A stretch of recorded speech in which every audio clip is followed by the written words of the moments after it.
Praise the lord. మన ప్రభువును రక్షకుడైన యేసుక్రీస్తు వారి దివ్యనామం పేట మీ అందరికీ శుభాభివందనాలు.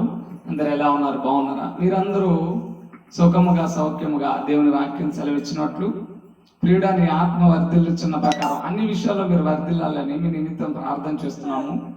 మీరు ఈ వాక్యం ద్వారా దీవించబడుతున్నట్లయితే ఈ వాక్యాన్ని అనేకులకు షేర్ చేయండి. మీలాగా మీరు ఎలా అయితే ఈ వాక్యం ద్వారా బలపడుతున్నారో అనేకులు, ఎందుకంటే ఈ లాక్డౌన్ పీరియడ్లో వాక్యము ఎలా వాళ్ళ ఇళ్ళకి వెళ్ళి వాక్యం అందించడానికి, సంఘాలుగా కూడుకోవటానికి కూడా ఆ సమయం అనేది లేదు, అటువంటి పరిస్థితి లేదు. కానీ దేవుని కృపను బట్టి యూట్యూబ్ ద్వారాను ఫేస్బుక్ ద్వారాను దేవుడు గొప్పగా ఆ వాక్యాన్ని అనుగ్రహిస్తున్నాడు. ఈరోజు ఈ ఫేస్బుక్లో ఈ యూట్యూబ్లో ఏదైతే ఈరోజు ఇవ్వబడుతున్న వాక్యం, దేవుడు శ్రేష్టమైన వాక్యాన్ని క్రైస్తవ జీవితం ఎలా బలపడాలి, ఈ వ్యక్తి జీవితం ద్వారా క్రైస్తవ జీవితానికి ముడిపడి ఉన్న పాఠాన్ని దేవుడు తెలియజేయాలని ఇష్టపడుతున్నాడు. రండి ప్రార్థన చేసుకొని వాక్య ధ్యానంలోకి వెళ్దాం. ప్రార్థన చేద్దాం. ప్రార్థనలో ఏకీభవించండి. మీకు ఆశీర్వాదకరంగా ఉంటే ఈ లైవ్ని అనేకులకి షేర్ చేయండి. ప్రార్థన చేద్దాం. ప్రార్థనలో ఏకీభవించండి. ప్రేమ కనికరం కలిగిన మా ప్రియ పరలోకపు తండ్రి, నీ ఘనమైన శ్రేష్టమైన నామాన్ని బట్టి వందనాలు. ఈ సమయంలో మాతో మాట్లాడి మమ్మల్ని బలపరచమని యేసు నామమున అడుగుతున్నాం తండ్రి, ఆమేన్. వీక్షిస్తున్న మీ అందరికీ యేసుక్రీస్తు నామమున నా ప్రేమపూర్వక వందనాలు తెలియజేస్తున్నాను. దేవునికి స్తోత్రం కలుగును గాక. హల్లెలూయా. రండి, ఎందుకంటే ఈరోజు క్రైస్తవుని పరుగు. ఇక్కడ మీకు ఒక వ్యక్తిని ఈరోజు గడిచిన రోజుల్లో నేను చెప్పాను, గడిచిన రోజులు నేను తెలియజేశాను. ప్రతిరోజు ఒక వ్యక్తి జీవితం మీ ఎదుటికి తీసుకొని వస్తాను. ఒక వ్యక్తి జీవితం ఒక న్యాయాధిపతి జీవితం. ఉదయం యెహూదు మధ్యాహ్న కాలంలో యెహూదు జీవితం మనం తెలుసుకున్నాం. యెహూదు ఎటువంటి కార్యాలు వాళ్ళ కోసం చేశారు, కానీ వాళ్ళ జీవితాలు ఎలా ఉన్నాయి, దేవుడు వాళ్ళ పట్ల అద్భుతాలు చేస్తున్నాం, వాళ్ళ జీవితాలు ఎలా ఉన్నాయో దేవుడు తెలియజేశాడు. అయితే ఈరోజు ఈ వ్యక్తి ఎవరంటే, యాజ్ యూజువల్ గా నేను నార్మల్ వీళ్ళ ముగ్గురిని ఆర్డర్లో ఈరోజు ముగ్గురు గురించి తెలుసుకోవాలి. కానీ ఇద్దరు గురించి మనకు అత్యధికంగా తెలుసు, అయినప్పటికీ వారి గురించి కూడా మరొక రోజు ధ్యానిద్దాం. అయితే ఈరోజు ఈ మూడో వ్యక్తి ఎవరంటే, సేవలో ఎలా పాలు పంచుకోవాలి, ఒక క్రైస్తవుడు సేవలో ఎలా ఉండాలి, దేవుని కొరకు ఎలా ఉండాలి, దేవుని దర్శించిన తర్వాత, దేవుడు కృప చూపించిన తర్వాత, దేవుని పిలుపుని పొందుకున్న తర్వాత దేవుడి కొరకు ఎలా నిలబడాలి. రండి చూద్దాం. ఎందుకంటే ఈరోజు గురి తప్పిపోతుంది, క్రైస్తవుల పరుగు గురి తప్పిపోతుంది. అందుకే పౌలు అంటున్నాడు, నా విశ్వాసాన్ని నేను కాపాడుతున్నా, నా పరుగు పందెంతో దీన్ని పోల్చాడు, నా పరుగుని నేను కడముట్టించాలి. చివరి వరకు నీదైనా నాదైనా క్రైస్తవ విశ్వాసము కలిగి ఉన్న మన పరుగును విశ్వాసముతో కడముట్టించాలి. అదే మన తండ్రి కోరుతున్నాడు, పరలోకపు తండ్రి కోరుతుంది అదే. ఎందుకంటే ఆయన దగ్గరికి వెళ్ళాలంటే పరిశుద్ధత కలిగి ఈ భూమి మీద ఇచ్చిన పని, ఈ బాధ్యత చక్కగా నిర్వర్తించాలి.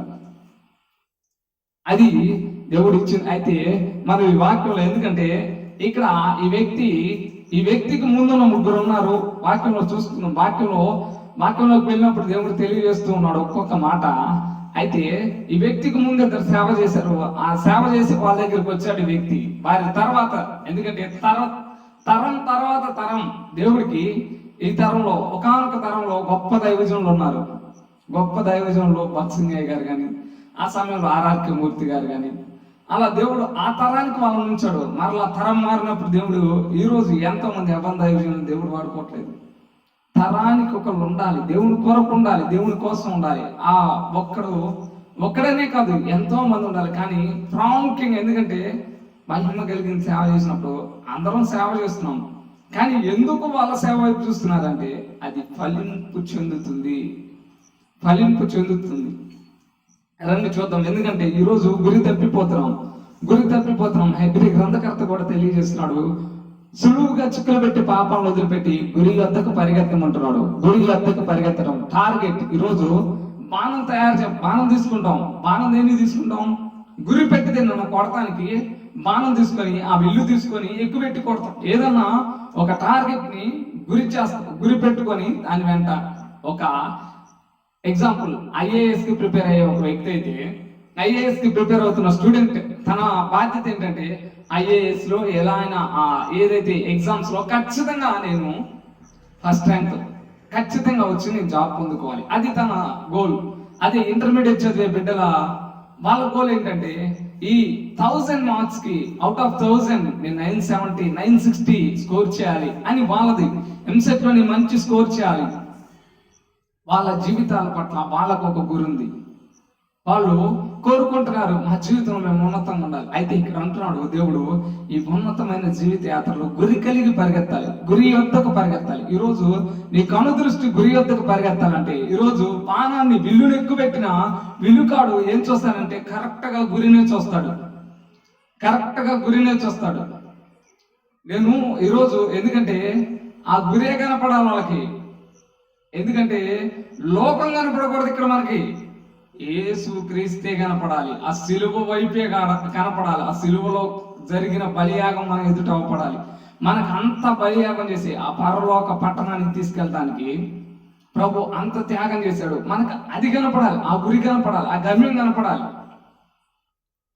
అబ్రహామును పిలిచినప్పుడు అబ్రహాంకి దేవుడేమి ఒక ప్రింట్, ఇదిగోండి ఎలా అయితే ఉన్నాయో దీని మీద, ఎలా అయితే ఉన్నాయో దీని మీద, ఏదైతే నా బైబిల్ గ్రంథం మీద కొన్ని టిక్స్ చేసి ఉన్నాయి, కొన్ని టిక్స్ చేసి ఉన్నాయి. మీకు కనిపించకపోవచ్చు మేబీ, అయితే కొన్ని టిక్స్ చేసి ఉన్నాయి. అయితే ఇక్కడ బ్లూ ప్రింట్ అది టిక్ చేసి అర్థమవుతున్నాయి. అక్కడ అబ్రహాంకి చెప్పినప్పుడు అబ్రహాంకి ఎలా ఉంటుందో దేవుడు చెప్పలా. అబ్రహాం బయటకు రా, నీ ఇంటి నుండి బయటకు రా, నేను చెప్పే స్థలానికి వెళ్ళా. అక్కడ ఏముంటాయి అనేది ఏం అడగల, గురి ఉంది. అబ్రహాంకి పిలిచిన దేవుడి మీద ఉంది గురి, గమ్యం దేవుడు నిర్దేశించింది. ఆ గమ్యం ఏమి, గమ్యం లేకుండా ఉండదు. గాలిపటం ఎగరేస్తాం, మన చేతిలో దాని దారం ఉన్నంత వరకు అది గమ్యం. మనం ఎంత ఎత్తి ఎగరేస్తే అంత ఎత్తి ఎగిరిద్ది. ఎప్పుడైతే మన చేతిలో ఉన్న గాలిపటం యొక్క దారం తెగిపోతుందో తర్వాత దాని జీవితం ఏమైందండి, ఆ దారానికి, ఆ దారమే అది అంతెత్తుకు ఎగరాలంటే దానికి ఆ దారం కావాలి. ఆ కింద ఉన్న వ్యక్తి అలా దాన్ని ఆపరేట్ చేస్తూ ఉండాలి. అయితే ఇక్కడ ఈ జీవితం దేవుని చేతిలో ఉండాలి, దేవుని వైపు గురి ఉండాలి. ఈరోజు గురి కలిగి నడవవలసిన వ్యక్తి ఈరోజు, ఎందుకంటే మనం బలహీనలో జాగ్రత్త కలిగి ఉండాలి, మనం బలహీనలో. అయితే బలము కలిగిన దేవుని ఆనుకొని ఉండాలి. అయితే ఇది ఎన్నడన్నటికీ ఇది మనకి కట్టడ, ఇది మనకి దేవుని వాక్యం, మనకి కట్టడ నిర్దేశించిన వాక్యం. మన కోసం దేవుడి వాక్యాన్ని ఎందుకు రాయించాడు అంటే ప్రతిరోజు మనం నూతన పరచబడాలి, ప్రతిరోజు రిఫ్రెష్ అవ్వాలి, ప్రతిరోజు మనం మన ఒంటికి స్నానం ఎలా చేస్తున్నామో ఈ వాక్యంతో బుద్ధుక స్నానం మనకు అంత ప్రాముఖ్యమైనది. సంఘంగా కానీ ఒంటరిగా ఉన్న మనందరికీ వాక్యం అటువంటిది. అయితే ఈరోజు ఎలా ఉన్నావు, ఒక వ్యక్తి వచ్చాడు, ఎందుకంటే నిన్ను పరిశోధించేది, నిన్ను పరిశీలించేది వాక్యం. ఒక వ్యక్తి వచ్చాడు, ఒక మహిమ కలిగిన సేవకుడి దగ్గరికి వచ్చాడు, నేను కూడా సేవ చేస్తాను అంటున్నాడు. రైట్, దేవునికి స్తోత్రం, నువ్వు సేవ చేస్తాను అంటున్నావు, మంచిదయ్యా. ఎందుకంటే దేవుని సేవ, దేవుని కాడి మోయటానికి నువ్వు ముందుకు వచ్చావు, నేను అభినందిస్తున్నా. రండి సేవ చేద్దాం. సేవ కొరకు కూర్చున్నారు. సేవ కొరకు ఆయన ఎవరో కాదండి, ఆయన పేరు ఎలీషా. ఆయన దగ్గరికి శిష్యునిగా వచ్చాడు. ఆ వ్యక్తి పేరు గెహజీ. అయితే ఈ ఎలీషా ఎవరి దగ్గర శిష్యరికం చేశాడంటే మహిమ కలిగిన, ఆయనకి ఒక పేరు ఉంది. ఆయన పేరు ఏంటంటే అగ్ని ప్రవక్త అని అనొచ్చు. అగ్ని ప్రవక్త. ఆ రోజు కర్మేలు పర్వతం మీద నిజమైన దేవుణ్ణి ఆ బయలు వాళ్ళతో పోటాపోటీగా నిజమైన దేవుని వాళ్ళందరికీ పరిచయం చేశాడు. కర్మేలు పర్వతం మీద గొప్ప ప్రార్థనా పరుడు, ఆకాశం నుండి అగ్నిని దింపినవాడు, అలాగే సజీవంగా కొనిపోబడ్డాడు. కానీ అతను కూడా మనలాంటి మనుష్యుడే, కానీ అతను ప్రార్థనా పరుడు. చూడండి, అతను ఎవరంటే గురువు. ఎవరికి గురువు అంటే ఎలీషాకి గురువు. గొప్ప కార్యాలు, అద్భుతాలు చేశాడు. గురువుని మించి అద్భుతాలు చేశాడు శిష్యుడు. గురువుని మించిన శిష్యుడు అతను. అయితే ఆ శిష్యుడు గురువుగా మారినప్పుడు ఆ గురువు దగ్గర శిష్యరికం చేయడానికి ఒక వ్యక్తి వచ్చాడు. ఆ వ్యక్తి గెహజీ. ఈరోజు మనం ధ్యానించబోయేది ఆ గెహజీ జీవితమే. ఆ గెహజీ జీవితం దాదాపు ఇది పెద్ద మెసేజ్. ఎందుకంటే ఈ గెహజీ జీవితం అత్యంత, ఎందుకంటే ఎలీషా ఉన్నన్ని రోజులు ఈ గెహజీ పక్కనే ఉన్నాడు, కొన్ని రోజులు మాత్రం లేకుండా జరగడం జరిగింది. అయితే చూద్దాం రండి. అయితే గురువును మించి ఎలా నిలబడ్డాడు. 2వ రాజుల గ్రంథం 5వ అధ్యాయం రెండవ రాజుల గ్రంథం 5వ అధ్యాయం. ఏమైంది ఇతని పరుగు? ఇతని సేవ కోసం వచ్చాడు కదా. ఎలీషా ఎలా వచ్చాడో సేవకి తెలియజేద్దాం. అయితే ముందు ఇతని గురించి తెలుసుకుందాం. 5వ అధ్యాయం 20 నుంచి 27 వచనాలు. మనం 15 నుంచి కూడా చదివితే మనం చదివినట్లయితే మనకు చక్కగా అర్థమవుతుంది.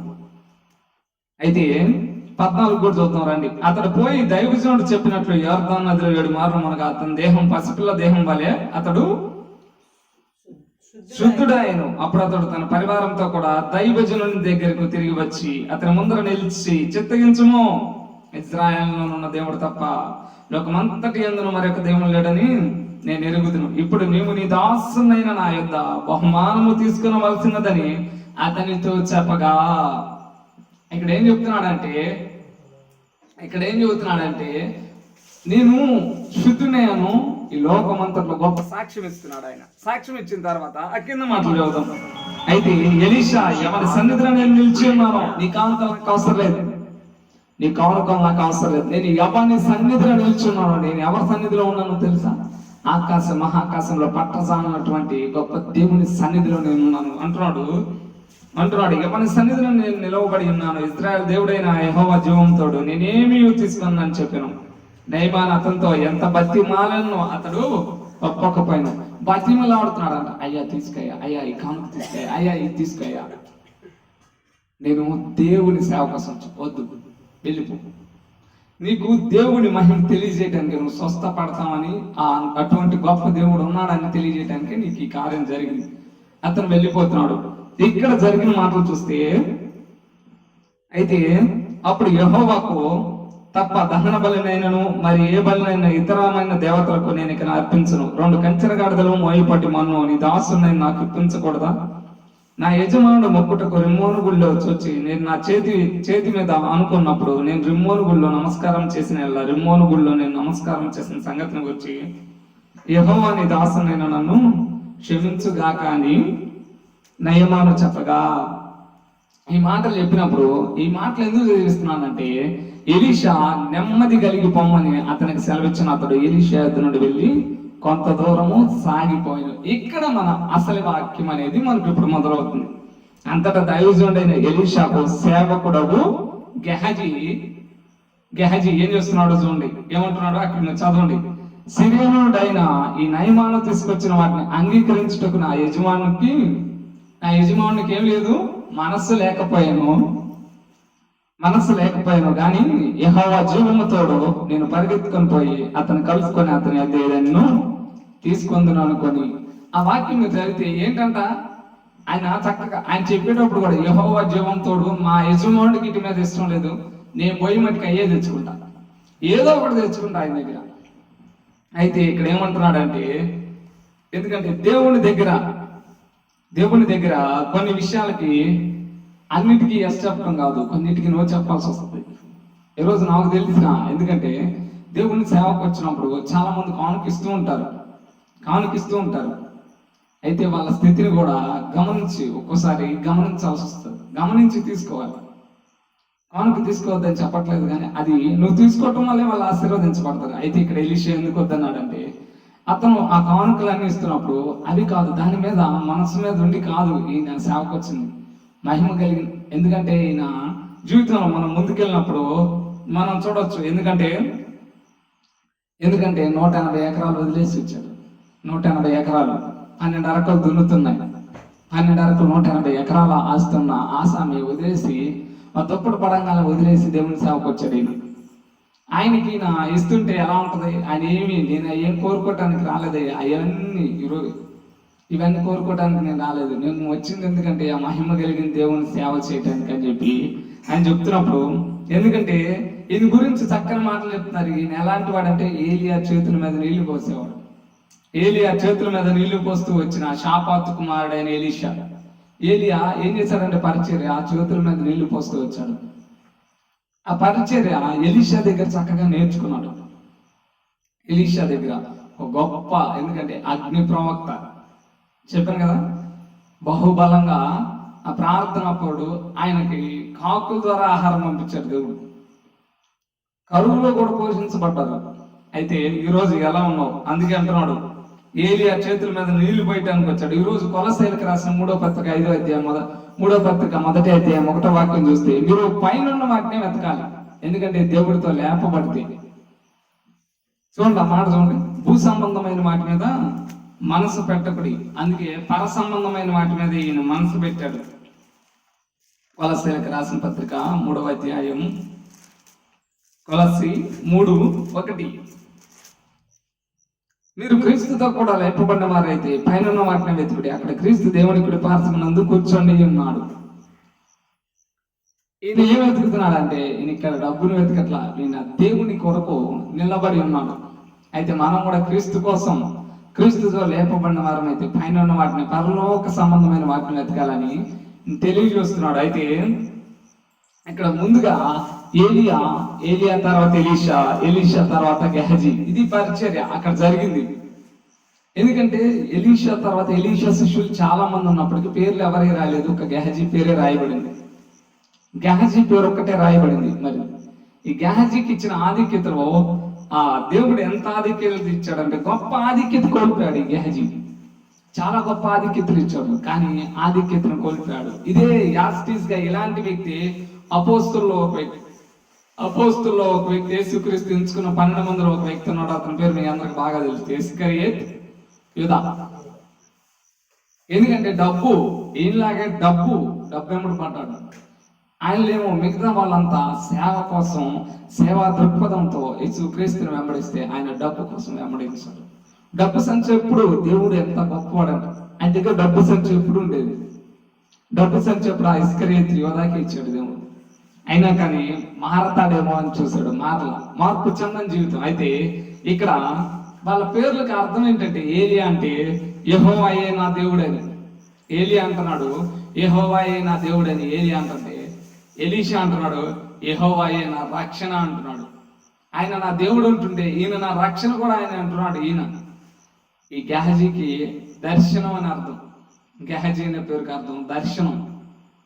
ఈరోజు దేవుని సన్నిధికి రక్షించబడేటప్పుడు ఉన్న ఆకాంక్ష, కోరిక, రక్షించబడిన 2-3 నెలల తర్వాత ఏమైపోతుందంటే చల్లబడిపోతున్నారు, అనగారిపోతున్నారు, భక్తిలో జారిపోతున్నారు.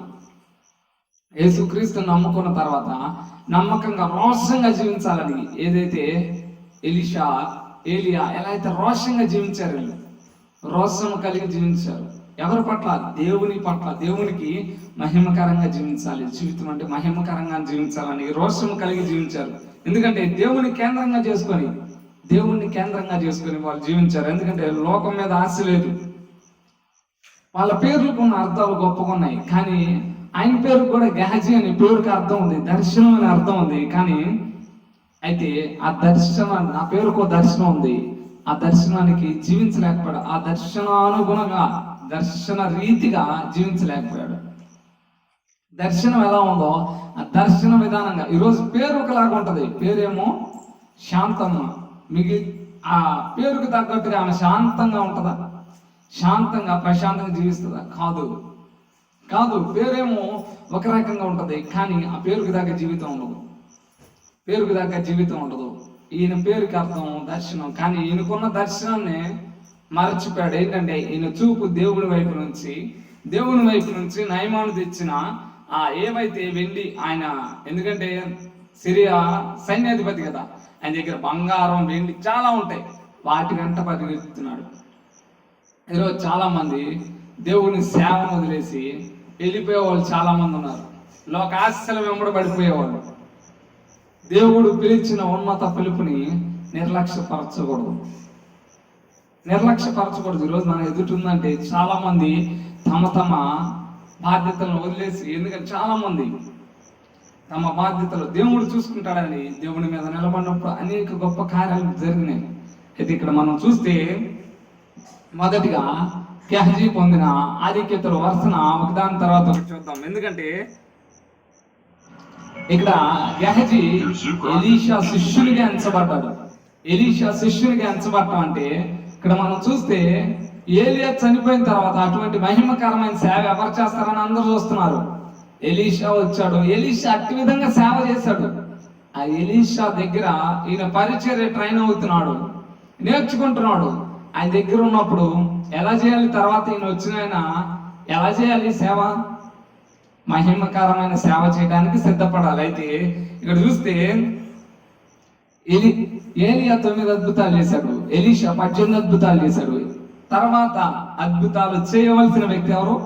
గెహజీనే. ఈ గెహజీ ఏమన్నా చేశాడా? ఏమీ చేయలేదు. ఏమీ చేయలేదంటే అర్థం ఏంటంటే ఈయన దేవుని మీద లేడు, దేవుని సేవ మీద వచ్చిన దర్శనం కోల్పోయాడు. దర్శనం మీద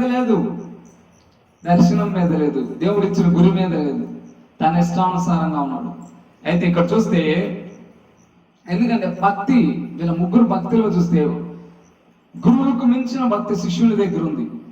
ఏలియా అద్భుతంగా భక్తి చేస్తే అదే విధంగా ఎలీషా కూడా అంతే అద్భుతంగా భక్తి చేశాడు. వాళ్ళిద్దరి దగ్గర, వాళ్ళ గురువు ఎలీషా దగ్గర ఉన్న ఈ వ్యక్తి ఆ భక్తిని అలవర్చుకోవాలి. ఆ దేవుని భక్తిని, ఆ ప్రార్థనని, ఆ దేవుని యొక్క సహవాసాన్ని, దేవుడి కొరకు నిలబడే ఆ తత్వాన్ని అలవాటు చేసుకోవాలి. ఈరోజు దేవుని దగ్గర, ఆ సేవకుని దగ్గర, మహిమ కలిగిన సేవ చేస్తున్న ఆ సేవకుని దగ్గర ఉన్నావు, ఏం నేర్చుకున్నావు? What you are learning? ఏం నేర్చుకుంటున్నావు? ఆయన చూసి ఏం నేర్చుకుంటున్నావు? నేను సగౌరవంగా నేను చెప్పగలను, మా ఆత్మీయ తండ్రిని చూసి నేను అనేకమైన పాఠాలు నేర్చుకున్నాను. నేనున్న ఆ సేవలో, ఆయన దగ్గర ఉన్న రోజుల్లో నేను అనేకమైన పాఠాలు నేర్చుకున్నాను. ఆయన ఏదైతే ప్రతి ఒక్క విధానం, తప్పు చేసినప్పుడు కూడా క్షమించే గుణం. ఎందుకంటే తప్పు చేసినప్పుడు అంత గొప్పవారు ఎదుటి తప్పు చేసినప్పుడు సాధారణంగా తిడతారు, దండించి వదిలిపెడుతున్నారు, దండించి మాటతో సరిచేసేవాళ్ళు. ఎందుకంటే నేను రెండు సార్లు నా అనుభవపూర్వకంగా సరి చేయటం జరుగుతుంది. తెలియక జరిగిందాన్ని సరిచేసేవాళ్ళు. ఈరోజు అలా ఉండటం చాలా నేర్చుకున్నాను నేను. అక్కడ ఉండి ఆ వెనకుండి చూసేవాడిని, వెనకుండి ముందుండి నడుస్తున్నప్పుడు వెనకుండేవాడిని, అవన్నీ చూస్తూ ఉండేవాడిని ఇంతగా. ఎందుకంటే 2 గంటలు 3 గంటలు దాదాపుగా ఫ్లైట్ నుంచి దిగి వచ్చేసరికి 2:30 అయ్యేది. 2 గంటలు 2:30 గంటలు అయ్యేది. దాదాపు ఒక్కరోజు 3-4 అవుతుంది. ఆల్మోస్ట్ 5:45కి సర్వీస్ ఉంటుంది. ఆ టైంలో మళ్ళీ వాక్యం అందించాలి. ఎలా అంత సిద్ధపాటు ఎలా? ఎందుకంటే ఇవన్నీ చూసినప్పుడు అవి మనల్ని ప్రేరేపిస్తుంది. దేవుని కొరకు నమ్మకంగా అంత రోషం కలిగి ఆ వ్యక్తి జీవిస్తున్నప్పుడు మనం ఎందుకు జీవించకూడదు? మనం దేవుణ్ణి సేవిస్తున్నాం, మనం కూడా అదే దేవుణ్ణి సేవిస్తున్నాం, అంతే మహిమకరంగా మనం కూడా చేయాలి అని ఎందుకు ఉండకూడదు? ఏం నేర్చుకున్నాం? ఆయన దగ్గరుండి ఏం నేర్చుకున్నాడంటే వాళ్ళు ఏమిస్తారు, వాళ్ళ జీవితాలు ఏంటి, వీళ్ళ జీవితాలు ఏంటి, వాళ్ళు ఏం చెబుతారు, వీళ్ళు ఏం చెబుతారు, ఇదే నేర్చుకున్నాడు. ఏమి నేర్చుకోవాలా ఈరోజు అంటున్నాడు. ఎందుకంటే దేవుని కొరకు జీవించడం అంటే మాటలు కాదు, కష్టాలు ఉంటాయి, ఇరుకులు ఉంటాయి, ఇబ్బందులు ఉంటాయి. వాళ్ళు చేపలు పడుతున్నారు, రాత్రి వెళ్ళి కష్టపడ్డారు. దేవుళ్ళు లేకుండా ఏ చేపలు, వాళ్ళల్లో ఏ చేపలు లేవు, ధోనిలన్నీ ఖాళీగా ఉన్నాయి. దేవుడు వచ్చాడు, యేసు వచ్చాడు. ఏం జరిగింది? 2 ధోనులు ఏమైపోయినాయి? నింపబడ్డాయి. వాళ్ళు ఎప్పుడు చూడలేనంతగా. ఎందుకంటే సమృద్ధి ఆ రోజు ఇవ్వబడింది. ఎందుకంటే దేవుణ్ణి అంగీకరించారు, దేవుడిని చిత్తానుసారంగా చేశారు. ఈరోజు మన ఇష్టానుసారంగా చేస్తే నిలబడం. వాళ్ళ ఇష్టానుసారంగా రాత్రంతా శ్రమ పడ్డారు, రాత్రంతా వేస్తున్నారు. వాళ్ళు ఎక్స్పర్ట్సే, వాళ్ళు చేపలు పట్టే వాళ్ళే, కానీ వాళ్ళకి ఏం దొరకట్లా? చేపలు దొరకట్లా. రాత్రంతా వాళ్ళు అంటున్నారు, రాత్రంతా శ్రమ పడ్డాం ప్రభా, కానీ మాకేం దొరకలా. రాత్రంతా శ్రమ పడ్డాం, కానీ ఈ మాట చొప్పున వలేస్తాం. వేసినప్పుడు ఏం జరిగింది? 2 ఆ వాళ్ళలో పిగిలి ఎప్పుడు చూడలే వాళ్ళ జీవితాలు, వాళ్ళు చేపలు పట్టే వాళ్ళు అయినప్పుడు వాళ్ళ జీవితాలు ఎప్పుడు చూసి ఉండనంత ఆశీర్వాదం. ఎందుకంటే లోబడినప్పుడు అటువంటి జీవితాలు. ఎందుకంటే ఈరోజు క్రైస్తవ జీవితాలు ఒక వ్యక్తి దగ్గర, ఒక దైవజనుడి దగ్గర, ఒక దైవజనుడిని ఎందుకంటే దేవుణ్ణి వెంబడిస్తున్నా నువ్వు, దైవజనుడిని కాదు, దేవుణ్ణి వెంబడిస్తున్నా నువ్వు. దేవునికి మహిమకరంగా ఇంకా నేర్చుకుంటూ ఉండాలి. భక్తిలో ఇంకా ఎలా నేను ఆత్మీయంగా బలపడాలి, ఇంకా ఆత్మీయంగా ఎలా ముందుకు సాగాలి, బైబిల్లో ఇంకా అనేకమైన మర్మాలు ఎలా తెలుసుకోవాలి, ఆ మర్మాలు ఆశ్చర్యమైన సంగతులు ఎలా తెలుసుకోవాలి అనేది ఆ తృష్ణ నీకు ఉండాలి, ఆ తృష్ణ ఆశ నీకు ఉండాలి. ఎందుకంటే మనకంటూ ఖచ్చితంగా ఖాళీ సమయం, ఎంత జాబ్ చేసినా సరే మనకంటూ ఖాళీ సమయం ఉంటుంది. ఎందుకంటే మీ ఎదుట వాక్యం చెప్తున్నాను, నేను కూడా చేస్తున్నాను కాబట్టి. అది ఉన్నప్పటికీ పక్కన మీకోసం వాక్యం సిద్ధపరచడం అనేది మరలా జరుగుతుంది. అది మన డైలీ లైఫ్, అది మన జీవనోపాధికి. మరి ఇది దేవుని కొరకు మరలా నిలబడాలి. ఎందుకంటే మనం దేవుడి రక్తంలో కడగబడ్డాం, మనం లోకాన్ని నుండి వేరు చేయబడ్డాం. అయితే ఈ వ్యక్తి వేరు చేయబడ్డాడు కానీ, వచ్చాడు కానీ సేవకని, కానీ ఆశ మొత్తం లోకం మీదే ఉంది, ఆశ మొత్తం డబ్బు మీదే ఉంది. ఎందుకంటే ఈరోజు అందుకే ఇక్కడ చూడండి, ఏమి కావాలని షూనేమీరాన్ని అడిగినప్పుడు ఏమని చెప్పట్లా, ఆమె ఏం చెప్పలా, ఈయనే చెప్తున్నాడు వాళ్ళకి పిల్లలు లేరు. ఆయనే చెప్తున్నాడు వాళ్ళకి పిల్లలు లేరు. ఈయన చూడండి ఎంత ఎంక్వైరీ చేశాడు, ఎంత ఎంక్వైరీ కలిగి ఉన్నాడో చూడండి. వాళ్ళ ఇంటికి వస్తుంటే వాళ్ళు ఎవరు, ఎలాంటి వారు, ఏంటి మొత్తం ఎంక్వైరీ చేశాడు. ఆయనతో పాటు ఎలీషా కూడా వస్తున్నాడు, కానీ ఎలీషాకి ఏం తెలియదు వాళ్ళ గురించి, ఎంక్వైరీ. అయితే మరొకటిగా ఎలీషా శిష్యుల్లో ఒక్క ఈ వ్యక్తి పేరు గెహజీ పేరు మాత్రమే రాయబడింది. ఆధిక్యత వచ్చింది, రెండవ ఆధిక్యత గెహజీ పేరు మట్టుకే రాయబడి ఉన్నప్పటికీ గెహజీ, ఎందుకంటే గెహజీకి ఆ పేరు పొందుకున్నా కానీ ఎలా అయితే యాజ్ గా అపోస్తలత్వం 12వ వాడిగా ఉండటానికి అర్హత కోల్పోయాడో ఆ వ్యక్తి ఇస్కరియోతు యూదా అలాగే ఉన్నాడు.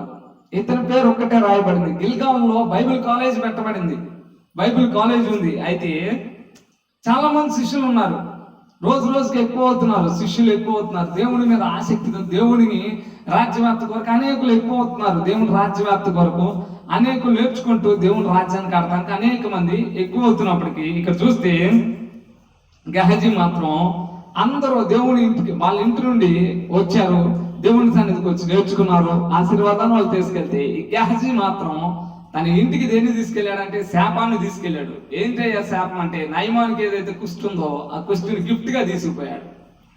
తన కుటుంబం మొత్తానికి ఏమిచ్చాడు, గిఫ్ట్ ఇచ్చాడు. ఏంటిది గిఫ్ట్ అంటే కుష్టు రోగం. నయమానికి పోయిన కుష్టు ఈయనకు వచ్చింది.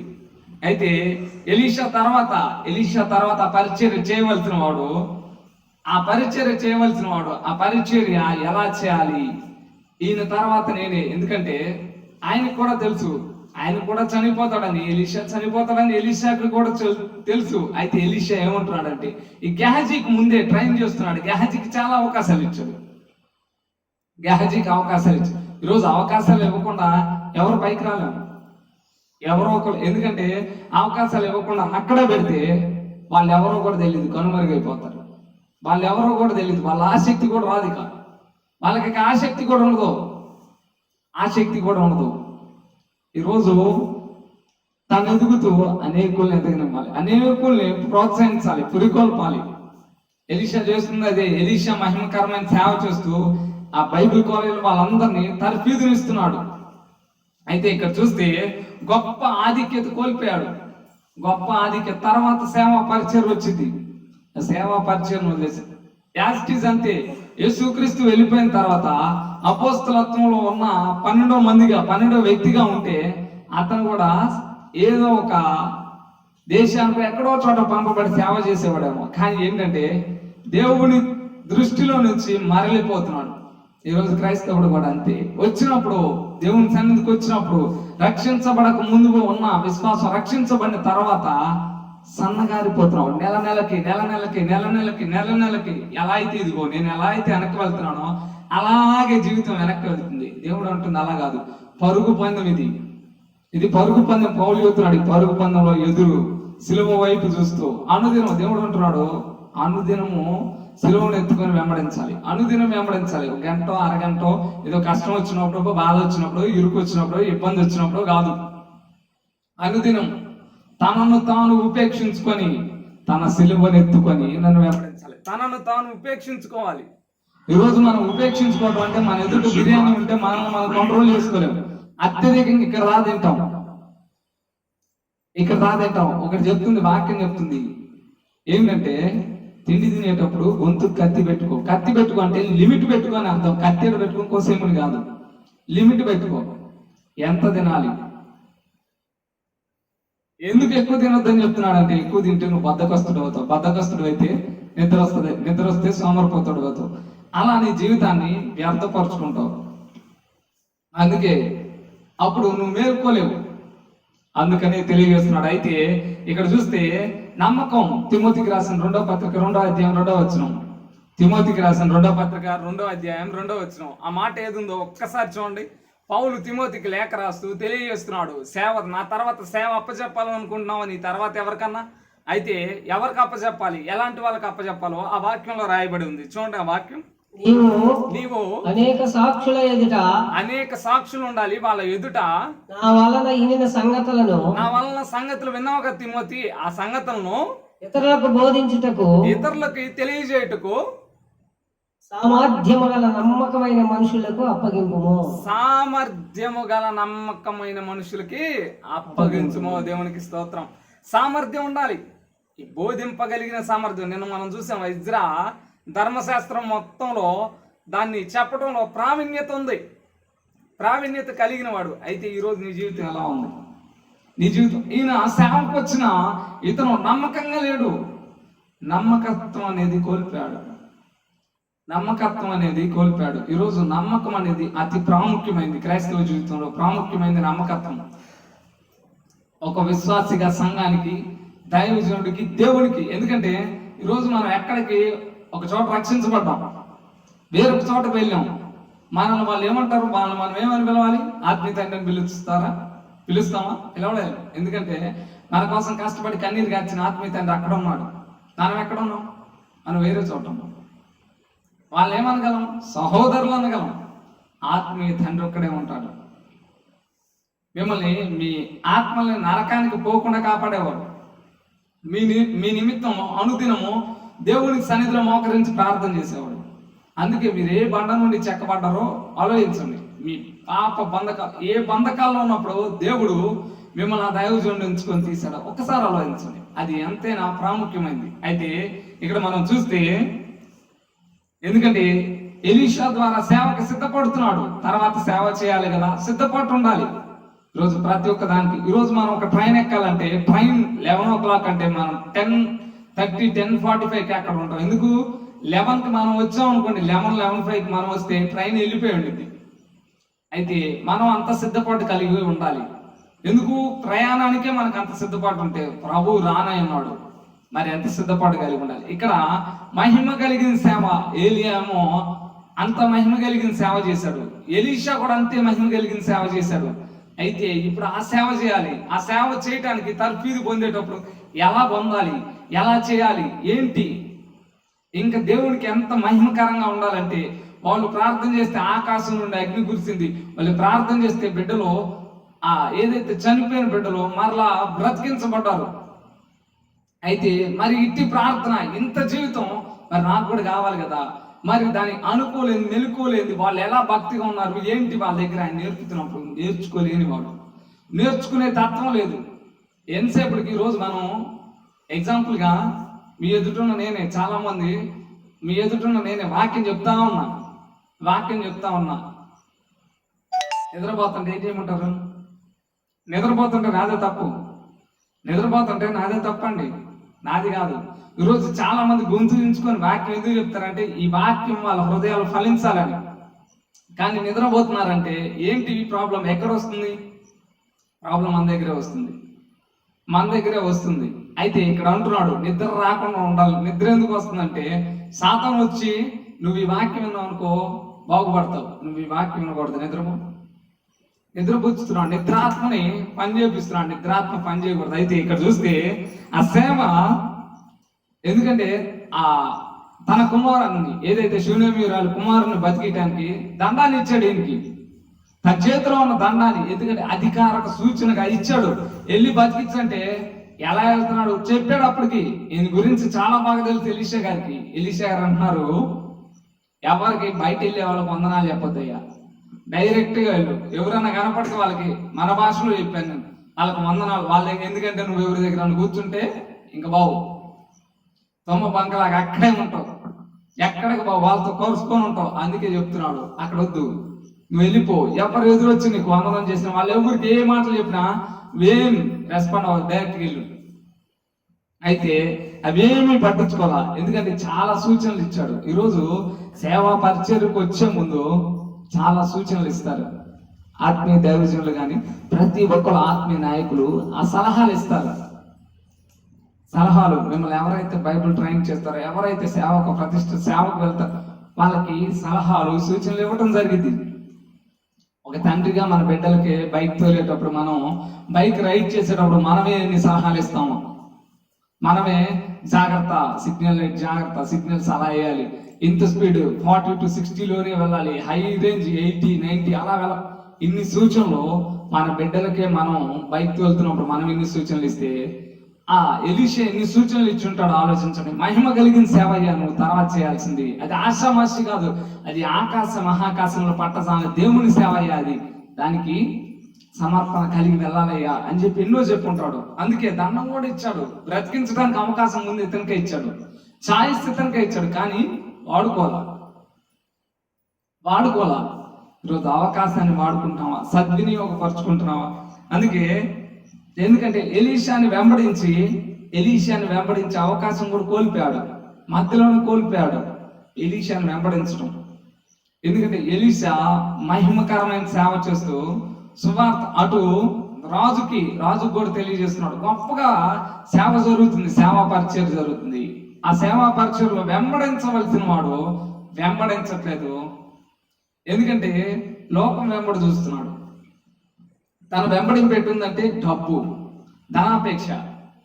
అలా ఉంది ఈరోజు జీవితం. ఎలా ఉంది దేవుని వెంబడించేటప్పుడు నీ జీవితం ఎలా ఉంది? ఎందుకంటే ఎలీషా చేసిన అద్భుతాలన్నీ కన్నులారా చూశాడు, అతను కళ్ళారా చూశాడు. ఆ శూన్యవీరుడి కుమారుడు అద్భుతంగా లేపబట్టం, మరణ వ్యవస్థలో నుంచి తిరిగి అతను లేపబట్టం కళ్ళారా చూశాడు.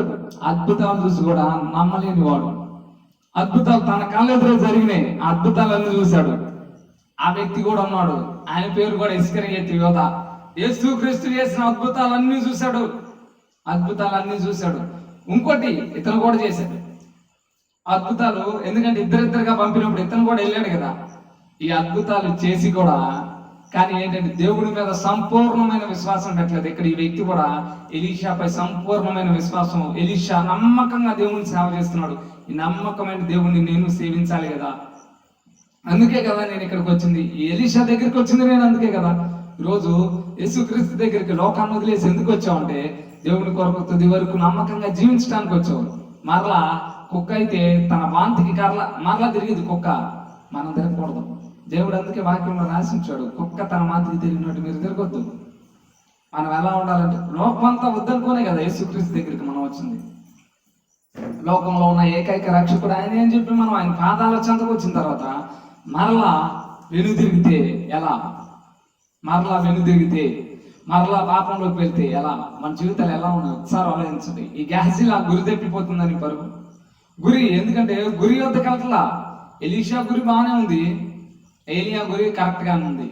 ఈయన వాళ్ళ దగ్గర ఉన్న వ్యక్తి ఆ వాళ్ళు నడవవలసిన మార్గంలో నడవకుండా తన ఇష్టానుసారంగా వెళ్తున్నాడు. ఎందుకంటే ఇచ్చిన అవకాశం, అతనికి వచ్చిన అవకాశం, ఆ కుమారుడిని బ్రతికించవలసిన అవకాశం ముందు ఎలీషా చేస్తాడని ఎలీషాకి తెలుసు. ఎలీషాని కలిగి ఉన్న ఎలీషా దేవుడు నేను చేస్తే దేవుడు కార్యం చేస్తాడని ఎలీషాకి తెలిసినప్పటికీ అవకాశం ఎవరికి ఇచ్చాడంటే గెహజీకి ఇచ్చాడు. నా దగ్గర సేవ చేస్తున్నాడు, ఆ తర్వాత ఇటువంటి మహిమకరమైన కార్యాలు దేవుని ద్వారా చేయాలి కదా అని చెప్పిస్తే ఏం చేశాడంటే వేస్ట్ చేసుకున్నాడు. ఇచ్చిన అవకాశాన్ని సద్వినియోగం చేసుకోవాలి. అవకాశం ఇవ్వకపోతే ఎలీషా తప్పు తన మీద రావడానికి చూసుకోవాలి. ఎలీషా ఉన్న చోటల్లో ఇంకా అవకాశాలు ఇస్తూనే వచ్చాడు, కానీ ఈ గెహజీ అవకాశాన్ని సద్వినియోగం చేసుకోవట్లా. ఎందుకంటే ఈరోజు మేము ఏదైతే బైబిల్ ట్రైనింగ్ లో ఉన్నప్పుడు మాకు కూడా ప్రసంగానికి ఇంత సమయం ఇచ్చి మీరు ప్రసంగం చేయగలరా లేదా అని సమయాన్ని ఇచ్చారు. అయితే ఇచ్చిన సమయం అంత తక్కువ సమయం, 5 నిమిషాల సమయం, దాన్ని 15 నిమిషాలుగా ఎలా చేసి తీసుకోవడం. 10 నిమిషాలు ఒక్కొక్కరు 5 నిమిషాల సమయంలో ఎలా చెప్తారు, దానికి ఎలా చెప్పాలన్నది ఒక వివరణాత్మకంగా ఇచ్చిన ప్రతి ఒక్కరు ధారాళంగా చెప్పడంతో ఆపివేయటం జరిగింది. 5 నిమిషాలు చాలాసేపు చెప్తున్నారు, చక్కగా చెప్తున్నారు. ఎస్, వీళ్ళు దేవుని వాక్యాన్ని ఎందుకంటే అవకాశం ఇవ్వాలి. ఎందుకంటే టెస్ట్ చేయకుండా ఒక అవకాశం ఇచ్చి చూడకుండా దేవుడు కూడా అందుకే మనకు ఒక అవకాశం ఇస్తున్నాడు, మరొక అవకాశం ఇస్తున్నాడు. అక్కడ 3 సంవత్సరాల నుంచి ఆ చెట్టు ఏం ఫలించట్లా, నరికే దీన్ని అంటున్నాడు ఆయన. నరికే దీనివల్ల ఆ స్థలం వేస్ట్. ఏదైతే దాని బదులు వేరొక చెట్టు నాటొచ్చు కదా. అక్కడంతా ఆ స్థలం అంతా వేస్ట్ అయిపోతుంది. దాన్ని తీసి అప్పుడు వచ్చి తోటమాల అంటున్నాడు, తోటమాల వచ్చి అంటున్నాడు, ఈ ఒక్క సంవత్సరం చూద్దాం, ఈ ఒక్క సంవత్సరం నాకు ఇస్తే దీని చుట్టూ పాదులు తవ్వి ఎరువేసి దాన్ని పెంచుతా, ఎలా అయినా ఫలించేవాడు. ఈరోజు దేవుడు కూడా, పరలోకంలో ఉన్న తండ్రి కూడా అదే అడుగుతున్నాడు. ఈ సంవత్సరం ఎందుకు ఇచ్చాడంటే ఇంకా నువ్వు ఫలించాలని. అంతకుముందు మంచి ఫలాలు ఫలించలేదేమో, ఈ సంవత్సరంలో ఇంకా అద్భుతమైన ఫలాలు ఫలించాలని దేవుడు మరొక సంవత్సరాన్ని ఇచ్చాడు. అయితే ఈరోజు ఎలా ఉన్నావు? ఈ వ్యక్తి ఫలింపు కలిగి, ఎందుకంటే తనకిచ్చిన అవకాశాన్ని ఎందుకంటే అది అవకాశాన్ని సద్వినియోగపరచుకోవటం చేత కాలేదు. ఎందుకంటే ఆయనలో ప్రార్థన లేదు, ఆయనలో వాక్యగానం లేదు, ఆయనలో. ఎందుకంటే ఎలీషా దేవుని సన్నిధిలో, ఇందాక ఆయన అంటున్నాడు, ఏమనుకుంటున్నాడు, నేను ఎవరి సన్నిధిలో ఉన్నాను, నేను దేవుని సన్నిధిలో ఉన్నానని నమ్మకంగా చెప్తున్నాడు. ఇక్కడ ఈయన ఏంటంటే అవకాశం వచ్చినా వాడుకోలేడు. మరొక మాట మనం చూస్తే, ఆజ్ఞ ఇచ్చాడు ఎలీషా వెళ్ళని. అయితే మనకు కూడా యేసుక్రీస్తుకి ఆజ్ఞ ఇచ్చాడు, ఏంటంటే సర్వలోకానికి వెళ్ళి సర్వ సృష్టికి సువార్త ప్రకటించండి. ఈరోజు మీ ఎదుట ఈ యూట్యూబ్ ఛానల్, ఈ సమయంలో ఈ టైంలో కూడా యూట్యూబ్ ఛానల్ వాక్యం ఎందుకు ఉందంటే, ఎందుకు అందిస్తున్నామంటే సర్వలోకానికి మనం వెళ్ళలేకపోవచ్చు, కానీ సోషల్ మీడియా, ఈ యూట్యూబ్ ఛానల్ కానీ, ఫేస్బుక్ ఛానల్ కానీ, ఈ ఇన్స్టాగ్రామ్ కానీ, లేదంటే ఈ ట్విట్టర్ కానీ, వీటి ద్వారా అందినంత వరకు సువార్త ప్రకటించబడుతుంది. దానికోసం ఖర్చు అవుతుంది, ఖర్చు లేకుండా ఏది కాదు. ఎంత ఖర్చు అయినప్పటికీ దేవుని కృపను బట్టి, దేవుడి యొక్క హస్తమును బట్టి, దేవుడు ఇస్తున్న దాన్ని బట్టి, దేవుని కృపను బట్టి మీకు ఇవన్నీ అందించడం జరుగుతుంది. అయితే ఈరోజు మనమంతా ఎలా ఉన్నాం? మన వంతు ఏంటి? మనకు కూడా దేవుడు బల్లలో పాలు పంచుకునే మనందరికీ, ప్రభు శరీరంలో పాలు పంచుకునే మనందరికీ మరణాన్ని, పునరుద్ధానాన్ని ప్రకటించమన్నాడే ఆయన వచ్చేటప్పుడు దాకా. నేను వచ్చేదాకా ఈ మరణం, ఎందుకంటే మనం బల్ల తింటాం, ప్రభు బల్లలో ప్రభుతో భోజనం చేస్తున్నాం. కానీ ప్రభు భోజనానికి ఉన్న అర్థం ఏంటి? నా మరణాన్ని, నా పునరుద్ధానాన్ని. ఒక దైవజనుడట ఈ 96వ కీర్తనలో ఒక చక్కని మాటలో దేవుడు తెలియజేశాడు. ఆ మాటలు పట్టుకొని ఏడుస్తూ ప్రార్థన చేశాడట. ఒక్కసారి ఆ మాటలు చదువుదాం, ఒక్కసారి ఆ మాటలు చదవాలని నేను ఇష్టపడుతున్నాను. 96వ కీర్తన,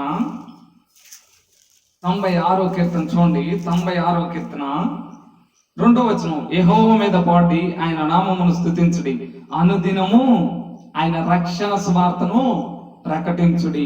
అనుదినం ప్రకటించండి. ఎవరిని? ఆయన రక్షణ సువార్తను, యేసు క్రీస్తుని గురించిన వార్తని ప్రకటించండి అంటున్నాడు. మరి 10వ వచనం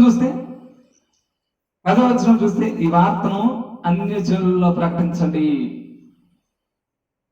దేవుడు అంటున్నాడు అనుదినము ప్రకటించమన్నప్పుడు ఆ దైవజనుడు ప్రార్థన చేశాడంట, ప్రభా డబ్బులు సరిపోవట్లేదు, టీవీ కార్యక్రమం 15 నిమిషాలు చేయడానికి డబ్బులు సరిపోవట్లేదు ప్రభా, డబ్బులు చాలట్లేదు అని చెప్పి ఏడుస్తూ, కన్నీరు కారుస్తూ, ఆ సేవలో వస్తున్న డబ్బు దాంట్లో పెట్టి ప్రార్థన చేస్తున్నాడట.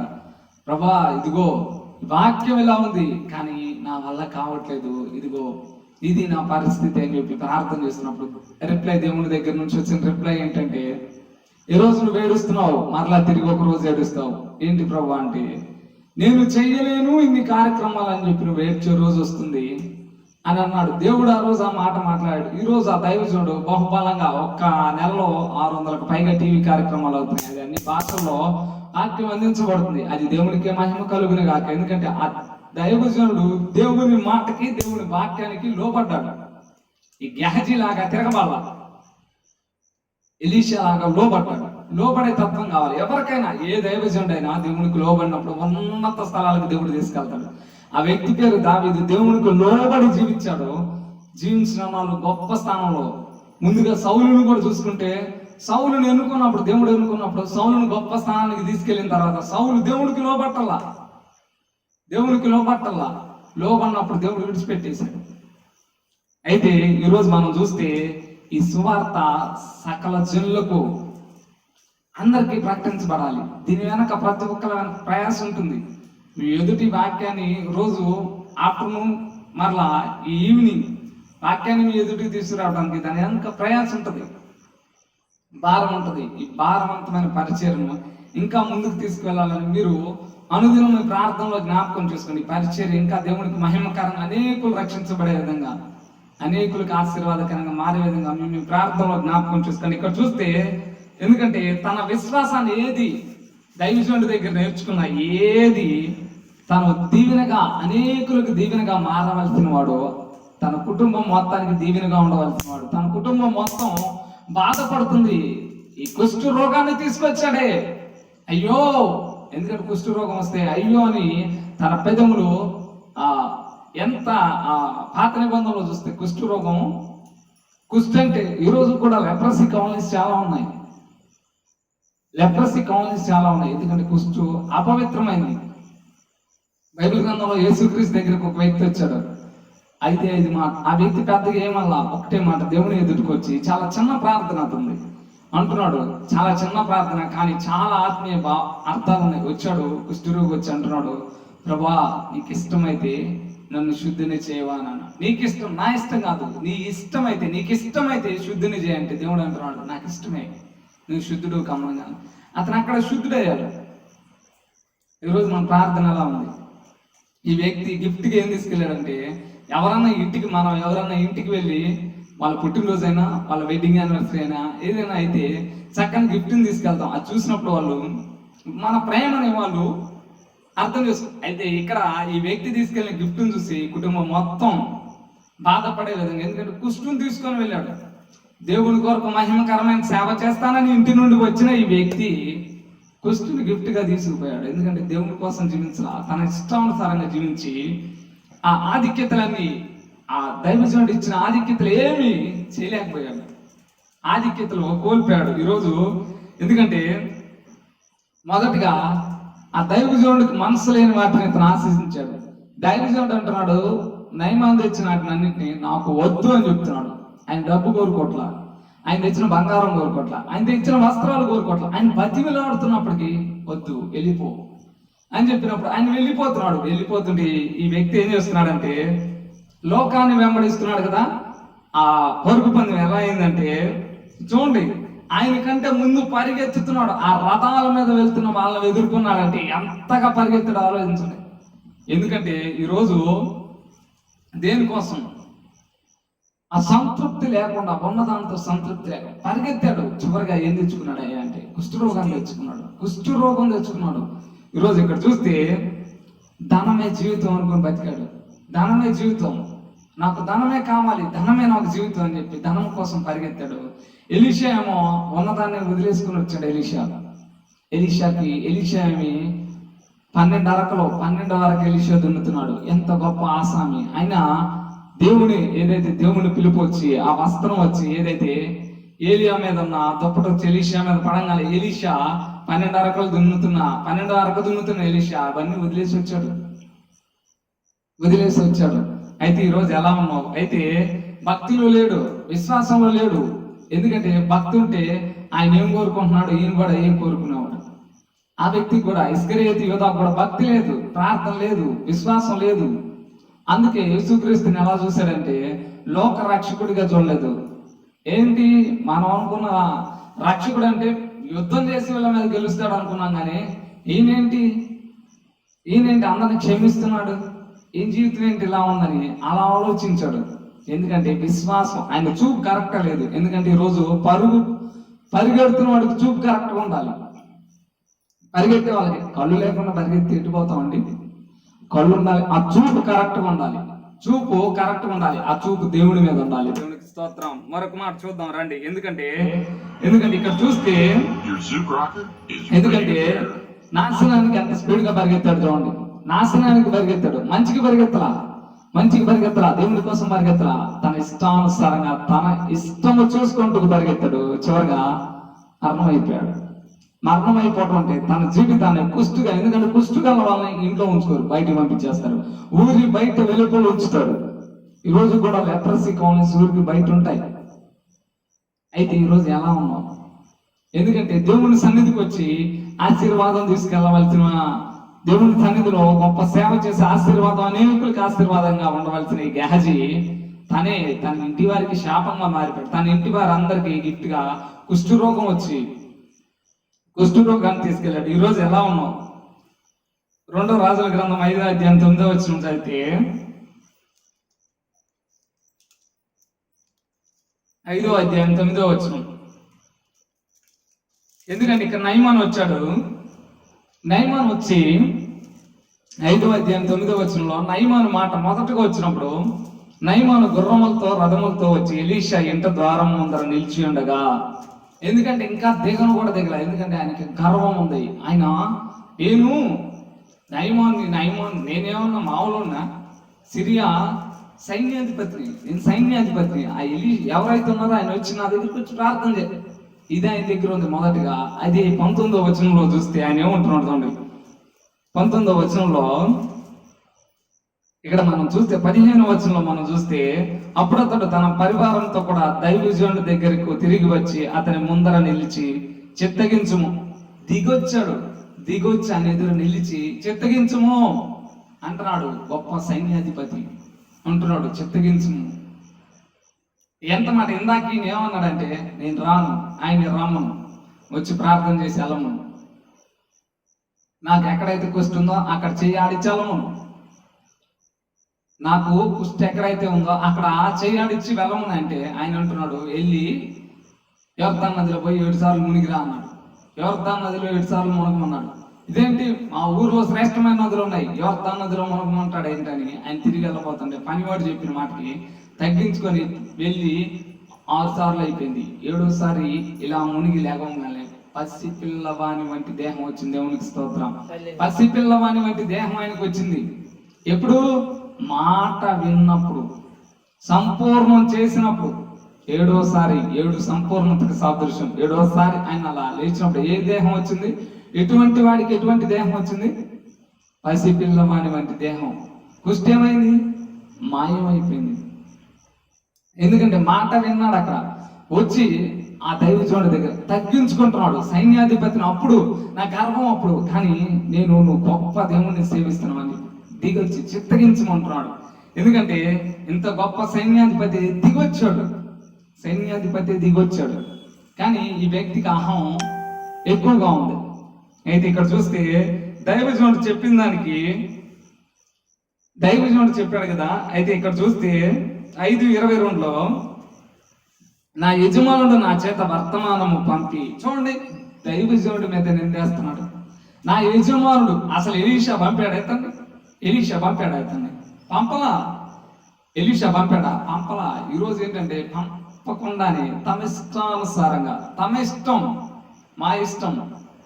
అయితే క్రమానికి ఒకళ్ళు అడిగినప్పుడు నేను చెప్పా, నేను ఈ బ్రదర్ అందరూ పిలువబడ్డారంటే దానికి ఒక క్రమం ఉంటుంది బ్రదర్.